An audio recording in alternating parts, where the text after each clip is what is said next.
subject. Now the chairperson of the institute and the vice chairperson of the institute, they have placed certain facts before us, and they are very important facts. But today I would like to restrict my submission to the subject that has been given to me, insurance awareness and the challenges. When I speak about the insurance awareness, I would like to make a distinction between the life and the non-life.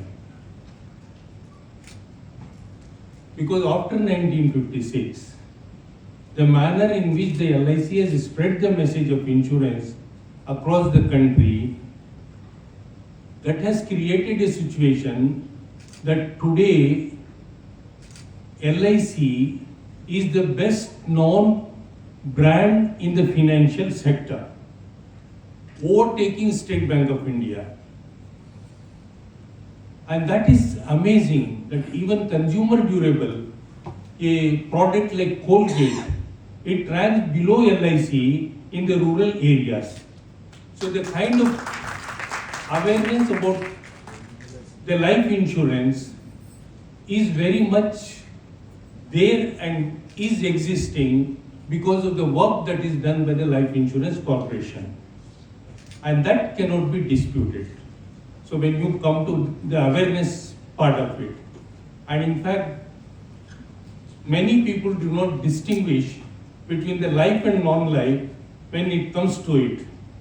And in fact, that I am going to tell you an interesting story. Comrade Ramesh and me appeared before a standing committee of finance on the insurance loss bill. 24 parliamentarians were sitting with us. They were listening to us, our opposition, our reasoning on the issue of insurance loss bill.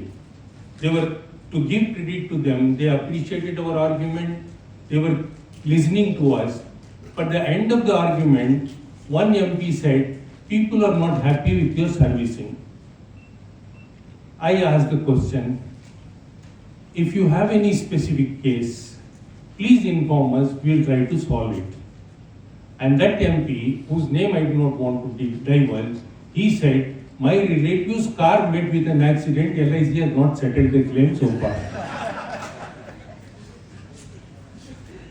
So, when it comes to the member of parliament, or discussing the future of the insurance industry, discussing the insurance loss amendment bill, they are not in a position to distinguish between LIC and the life and the non-life, because to that extent, everybody says insurance means LIC, nothing else. So that kind of awareness is there as far as the life insurance is concerned.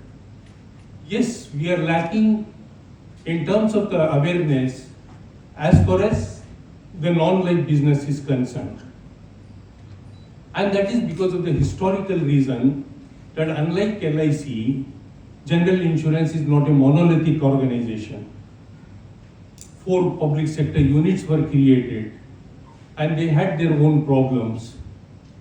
And for quite a long time, the non-life, the public sector units did not concentrate on the retail business of general insurance. They concentrated themselves only on the corporate business. And with the concentration on the corporate business, naturally, the kind of awareness that could have been created about the non-life suffered. So we need to make a distinction between the life and the non-life. Now, we say that because there is a lack of insurance awareness, the penetration of insurance also is less. Now, not many people understand what penetration is. And again, I will go to this. This time I will name the person. That person is now the IT Minister of the central government, Rajiv Chandrasekhar. They raised the question that what is it? LIC, you're talking so big about LIC. So only 3 people out of 100 are having a LIC policy. I said, from where did you get this figure, sir? Then he said, this is what your chairman also said, that the life insurance penetration is 3%. I said that penetration is different from the lives that you have covered. So that distinction, the life insurance penetration means that how much of premium that we have secured in relation to the GDP of the country. And we are insured much more than the 3% that you are talking about. Then when Ramesh and me were walking outside, he came and tapped me from behind and said, nobody could explain it in this manner that you have explained. Because we were under the impression that penetration means that the life that you insure. So and if recently if you have seen some business papers, when this discussion is coming up, they are talking about the lives that are covered in relation to the premium penetration. So that distinction also is not there, and that is a job that we need to create an awareness as to what this insurance penetration is. Now, we have done extremely well. The Life Insurance Council, it estimates that in India there are 70 crore insurable population.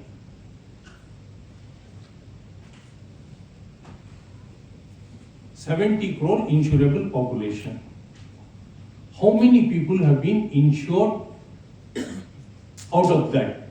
That is the issue that we need to address. Whether we have insured all the insurable population? No, we have not. But how much have we insured? And then if you look at the total households in India, the total number of households in India is 320 million, 32 crores, because it estimates that the average size of a household is 4.2 persons. So 320 million households are there in this country.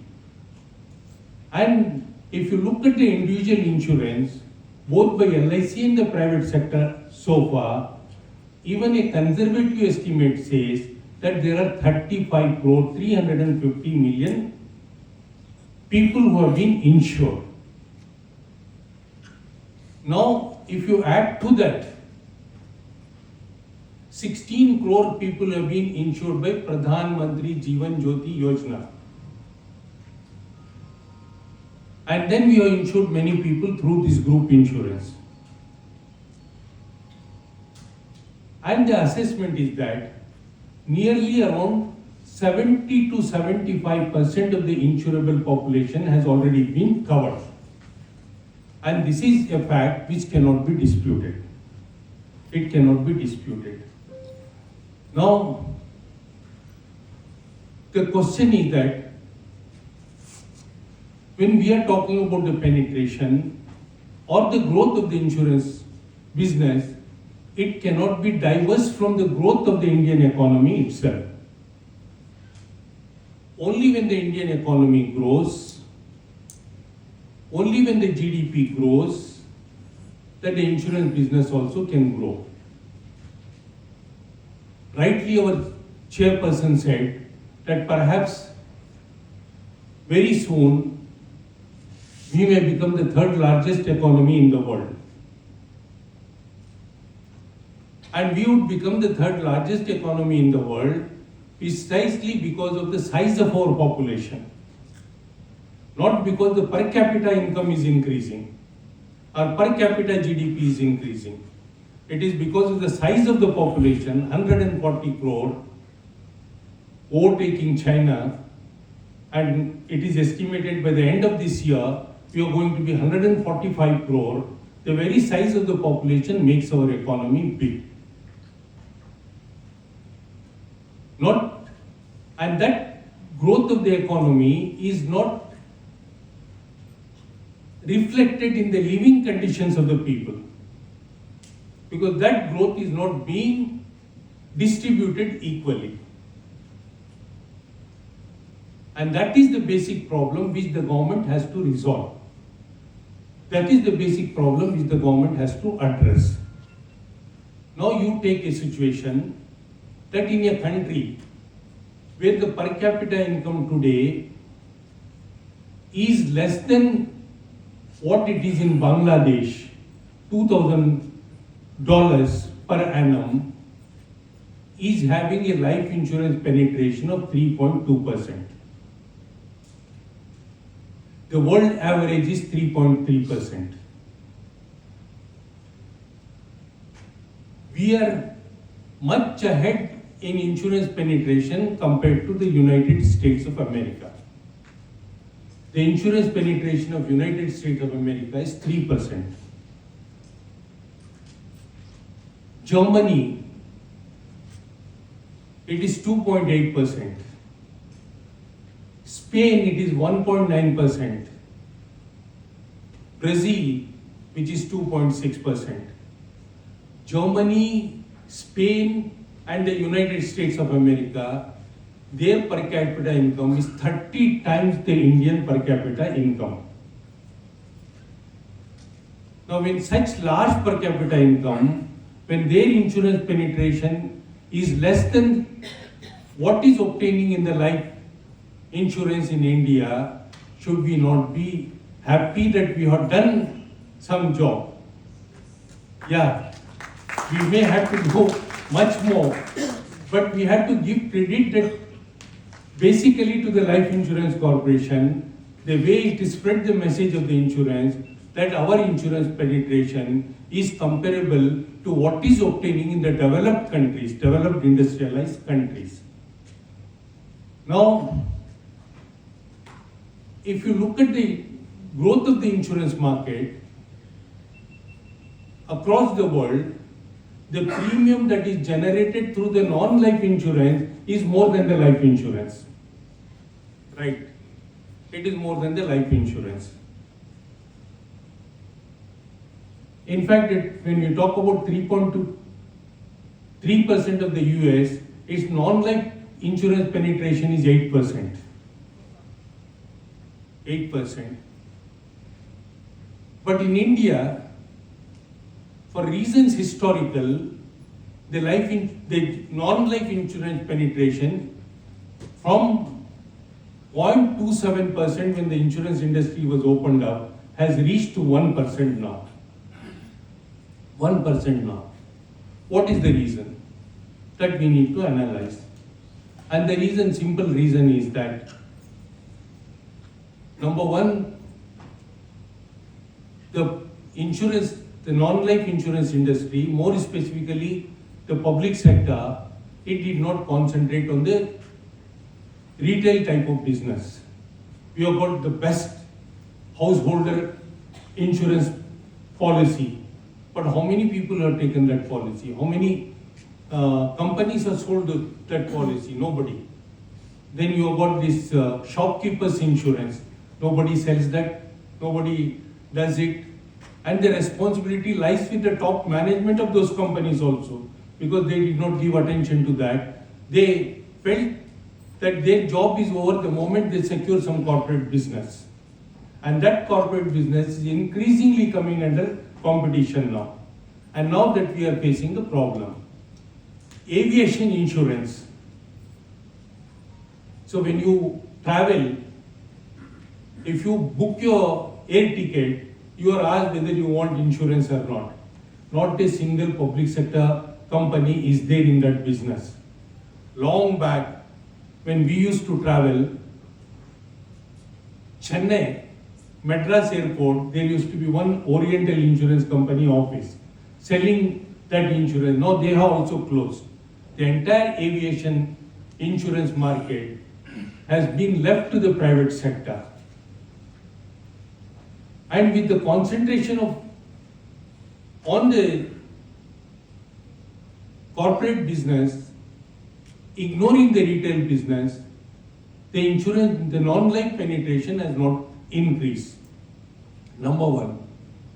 Number two, the non-life business can also increase, and that critically depends upon the asset owning classes in the country. If you do not have the asset, what is that you are going to insure against? Now we are coming from big cities, Hyderabad. You see a lot of cars that are going on the roads, and we feel India is like that. India is the replica of Hyderabad or Bangalore. But the National Sample Survey Organization says that 7.5% of the households in India own a car. 53% of the households in India still depend on a bicycle. And the National Sample Survey Organization, which is a government survey done, it says that there is a huge asset owning inequality. That the top 10% of the population in India, their average asset size is 1.5 crores. Whereas the bottom 10%, their asset holding is just 2,000 rupees. So when so much of inequality is there, when people do not have the assets, how do you expect the non-life insurance to grow? That is a question that is for the government and the policy makers to address. So when the economy grows, if it's the fruits of the growth of the economy, it flows equally, if the government acts as a distributor of economic justice, then insurance market also has got a potential to grow. And even this 1% growth has come about because of the health sector. And because the motor insurance is compulsory, you have to go for it. Health has contributed greatly to this growth in the general insurance. Health, which is a basic right for us. If you look at Article 21 of the Constitution, right to life, the various judgments of the Supreme Court says, just a right to life means nothing. Right to life means also right to health. Right to a dignified life. And it is the responsibility of the government to give the right to health. But the government says, you will not have any right-based benefits. We will try to get you the insurance-based benefits. Where you had to, sometimes we say that even this 16 crore policies that have been sold through Jeevan Jyoti scheme, the entire premium is borne only by the policy holder. The government does not do it.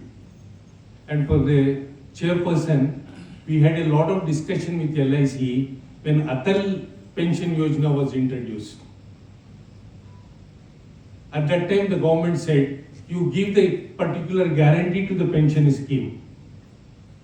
Then we told LIC that if the government is insisting on giving a guarantee, you say, if there is a shortfall in the guarantee, what we had to pay and what we earn, that has to be made good by the government. And fortunately, LIC stuck to that.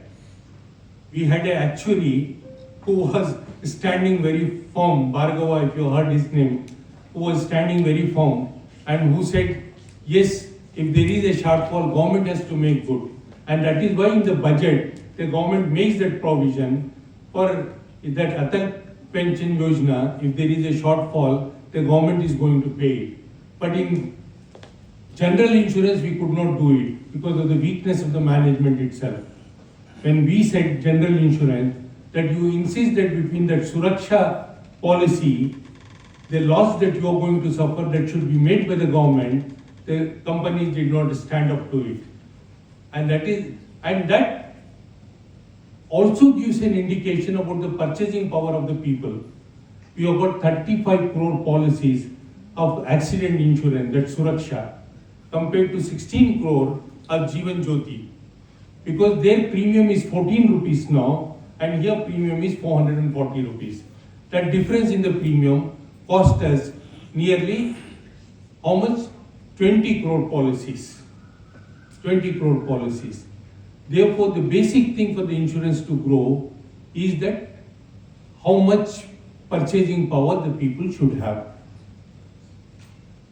what is the purchasing power in the country today. Let us just look at this issue. Now, we are not getting the data because the government is not releasing any data. We have to depend upon certain reputed institutions to get the data. Azim Premji University is a reputed university. It has come out with the data, and that data says that between 70 to 80% of the households in India earn less than 10,000 rupees a month. Because 52% of our population still depends upon agriculture. And from the agricultural income, the government itself says the average agricultural income for a farmer is just around 6,250 rupees. And 70% of India still live in rural areas. They are still depending upon the agriculture. And when the government itself takes pride in the fact that we are supplying free ration to 80 crores of people in this country, you can imagine what is the economic distress in this country. So 80 crore people, for their mere existence, depend upon the free ration that is supplied by the government. So insurance depends upon how much of disposable income that you have. If you do not have the disposable income, where is the question of anybody purchasing the thing? Some other surveys have come, and one survey, interestingly, is of the economic advisor to the Prime Minister, Vivek Devroy. And he says that any person who earns 25,000 rupees or more, for LIC or general insurance employees, it may sound ridiculous, 25,000 rupees or more, he is in the top 10% of the Indian population. This is a statistic given by the economic advisor to the Prime Minister.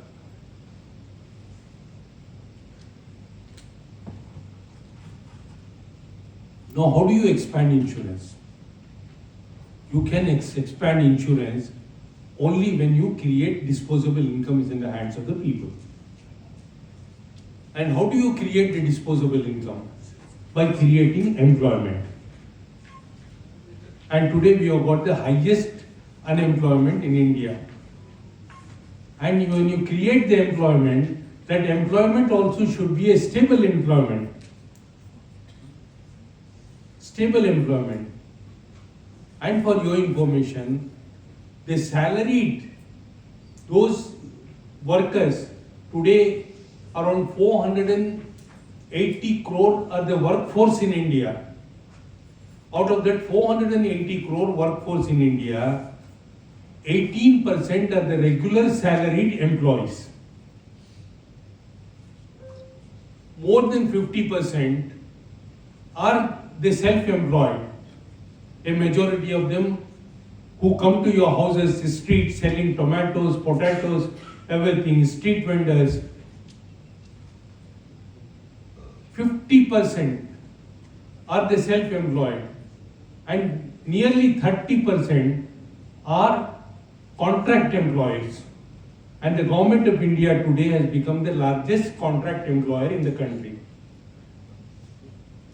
Now, when only 18% people are the regular salaried employee, it means that those 18% are capable of taking insurance because they know that their income month by month is safe. And a life insurance is a long-term contract. You agree to pay a premium for 20 years, 25 years, and you need the assurance that your income is going to remain steady and constant. And today, when the job profile itself is changing, when there is no regular employment, naturally this also suffers. So it is for the policy makers, if they want insurance to grow, because the development of this country critically depends upon the funds that the life insurance industry mobilizes. Because no industry can give the long-term funds for infrastructure projects like the life insurance or the pension funds. So the policymakers should think how to increase the living standards of the people, how to increase the job potential, how to create a stable earning jobs in the country. And it is only then the insurance sector can grow. And when you come to the life insurance, people should have the assets, non-life insurance, people should have the assets. And as I told you, the asset owning classes are in absolute minority. But still there are quite a lot of issues. Health insurance is a basic need today. The concentration on health insurance. And you look at the tragedy that we have been arguing with the government that giving health facility is your responsibility. But you are not giving that. You are asking the people to secure health insurance policies. But why do you charge GST on the health insurance policy? Why do you charge? It is cruel, absolutely cruel. What you had to give it to me, you are not giving it to me. You are asking me to purchase. When I purchase, you ask that you give the tax on that. The life insurance, we met the finance minister, we met everybody concerned. We said how unjust it is. Withdraw these GST taxes on life insurance and health insurance. We do not have much of a problem with vehicle insurance or anything. But these are the two basic things on which you should withdraw. But the government is not willing to do it because it is a stable. We purchase a group mediclaim policy now, na? You know, nearly 200 crores we have paid it as GST.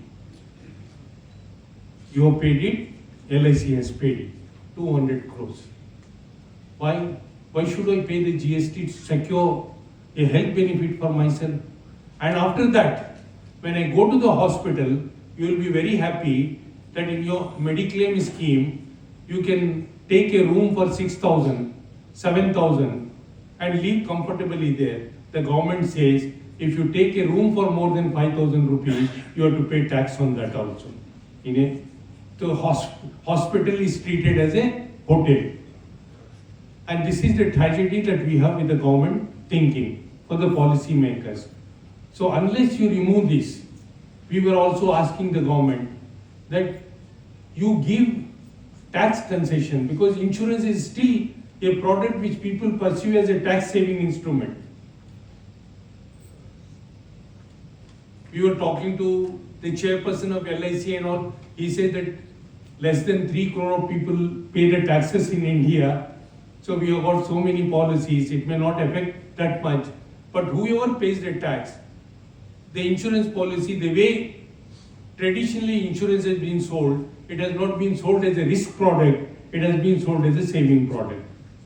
And that is also right in the thing that, yeah, a saving product will ensure me of dying early and living longer. And that is the reason why the saving product is more popular, not for any other reason.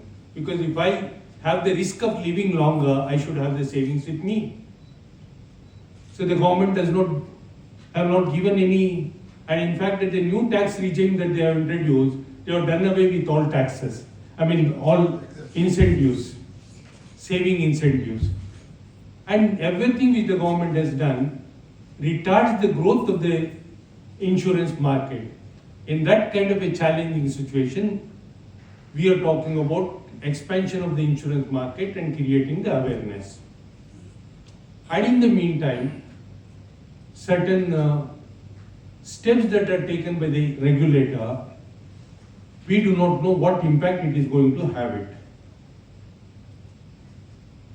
Our Vice Chairman said that the government wants to bring a bill in the next session of the Parliament to further modify the insurance laws bill amendment. There are 2 or 3 important issues. Now the IIEA somehow has got a feeling that 24 companies in the life insurance and about 52 companies in the non-life is not enough for a country of India's size. We should have more companies. And the IIDA chairman says we should have a minimum of 2,000 companies. 2,000 companies. And if you have 2,000 companies, then more people are going to purchase insurance. You have 10,000 companies, if people do not have the capacity to purchase, where will they purchase? Now, to do that, to allow 2,000 companies, what is the measure that the IIDA is suggesting? It is suggesting that 100 crore capital is a big amount. That does not allow smaller players to come. So we'll reduce the capital. How much you will reduce? And in fact, interestingly, we fought a serious battle with the government when they wanted to increase the capital of LIC from 5 to 100 crores. We said there is no need. We don't have to have the capital to pay the policy holders. But the IIDA insisted and we increased it. Now the IIDA says 100 crores is an impediment. We have to reduce the capital. We asked the IIDA, you tell us how much of capital? IIDA says that capital we will decide on the basis of an individual coming and approaching us with his business plan. Which means what? There is no fixed capital. If I come with a business plan and the IIDA feels that 1 crore capital is enough for me, they will give me the license to operate.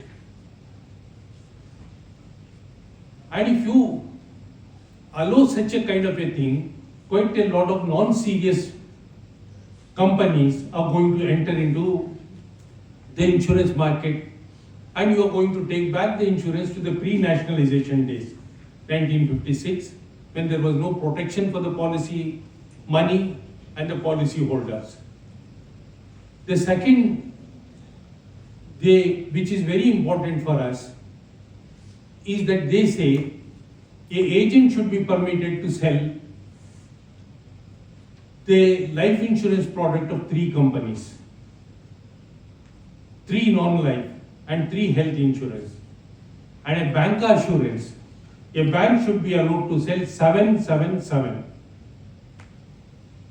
Now you tell me how much of capital we need to invest in recruiting an agent and bringing him into the market. How much? If you say an agent has to sell of the 3 companies, the largest number of agents are there with the life insurance corporations. Even today, 82% of our business comes through the tied agents. So largest number of agents we have from the life insurance. And you say, we have to, a development officer has to recruit, we have to train, we have to invest. And after creating that agent and putting him into the market, you say you can ask him to sell the product of the other companies also. So how is it fair? How is it justified? And what loyalty? And the vice chairman was saying about the commission structure. So as a public sector, the LIC has to stick to the commission that is agreed to. It cannot pay through any other mode. Private companies were already doing it. And because private companies were doing it, there were income tax rates on the private companies.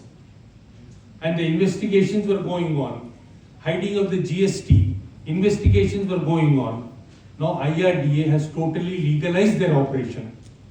It says you can pay any amount of commission to the agent, provided you do not exceed a fixed management expenses. So this is going to disrupt the insurance industry, not in a positive way, in a negative way.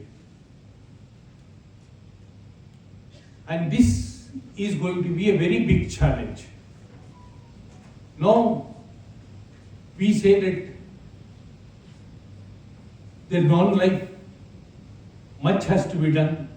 And in fact, that because I also belong to a trade union, We had discussions with the top management of the general insurance.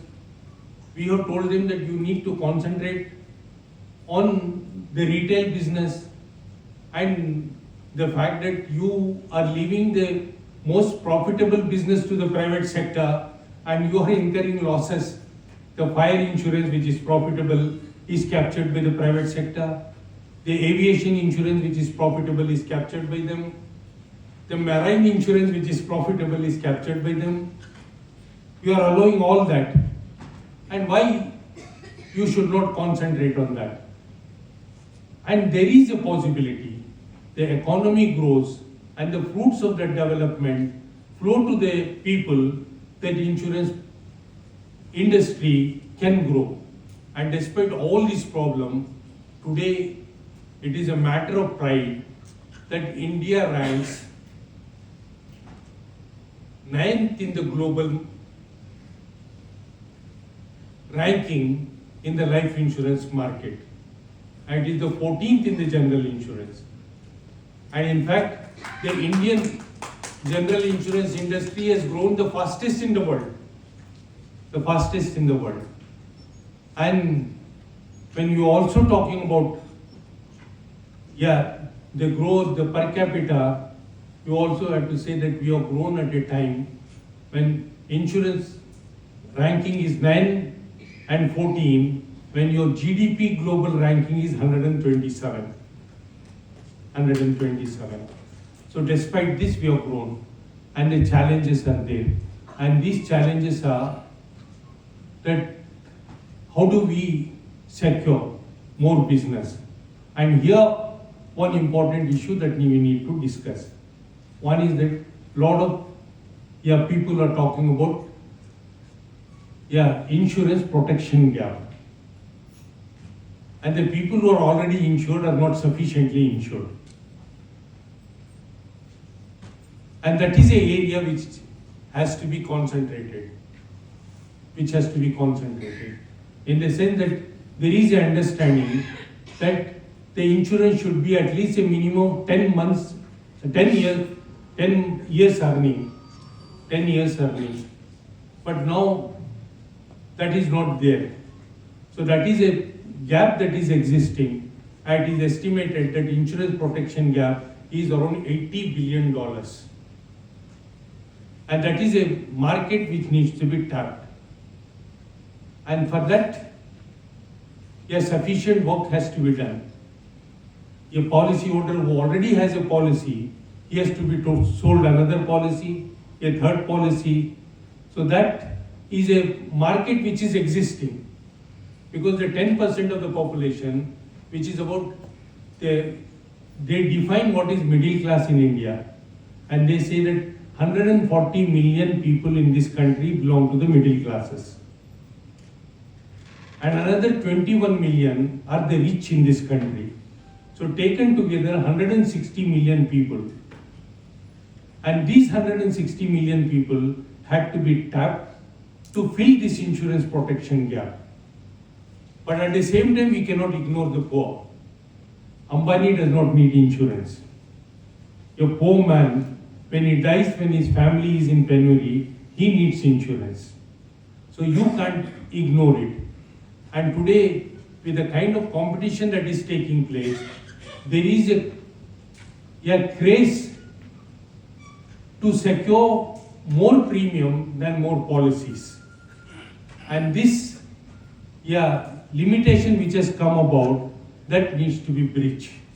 We need to secure more policies, and we need to target the higher net worth individuals also. Now that is a job that needs to be done to fill the insurance protection gap. But it is also a fact that the public sector still continues with the objective of the nationalization. It is ensuring poorer sections of the people, but the cream of the richer section is being cornered by the private sector. And this anomaly has to be rectified. We cannot ignore the market for the rich.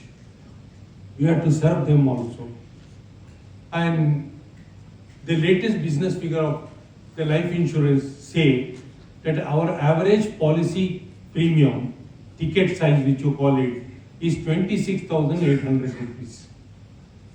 Whereas for the private sector, it is 1,07,000 rupees.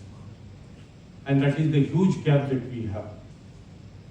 So this also has to be tapped to. And then one important thing is that you say you have got a demographic advantage. Yeah, unlike the West, where the number of people who are retired are more than the number of people who are working, India has got more people who are working age than the retired people. The number of people who are retired are, say, beyond 60 in India today is around 16 crore. It is expected to cross 21 crores in another 2 years. But the median age in India, that is the number of people below that age and the number of people above that age, the median age in India is 25 years. Very young population. Between 14 and 60, almost 60% of the population is there in that group. And that gives us a huge advantage of the growth for the insurance. Provided the policy makers think about it and create economic opportunities for them, which would benefit the insurance industry also. So these are the challenges that we need to meet today. That insurance awareness as far as life insurance is there, which is already there. Non-life, still that awareness is not there. That awareness needs to be created. The insurance protection gap in the life insurance, that has to be tapped to. And the needy people should not be ignored. The number of policies cannot be ignored. And in the general insurance, yeah, you have to tap the corporate business, but at the same time, a renewed push should be given for the retail type of business. These are the jobs, these are the challenges that we need to confront with. There is a huge lot of opportunities for insurance in this country. I think that, yeah, life insurance is something which is very noble. Non-life also, yeah, comes very closer to it. And there were some two actuaries who said, see, our Jawans protect our borders from, yeah, and secure our country. The same job within the country the life insurance business does. It protects the people against contingencies, against the nature's attack. And that is equated with the national security and the people's security. So there is a huge job, the opportunities available, and we hope that all of us together, we can pool our wisdom and impress upon the policy makers, because you and me speaking will not help. The policy makers, the government also should think. And we have been making a constant effort with the government as to how this has to be improved. At a time, the AIIEA also should see that it is not just a regulator, it is also a developer of insurance, and should take policies and measures that would develop the insurance. And we need to put pressure both on the policy makers and the regulator to frame correct policies so that the market for the insurance is created. And I'm sure that if you do that job, you would succeed. Thank you so much.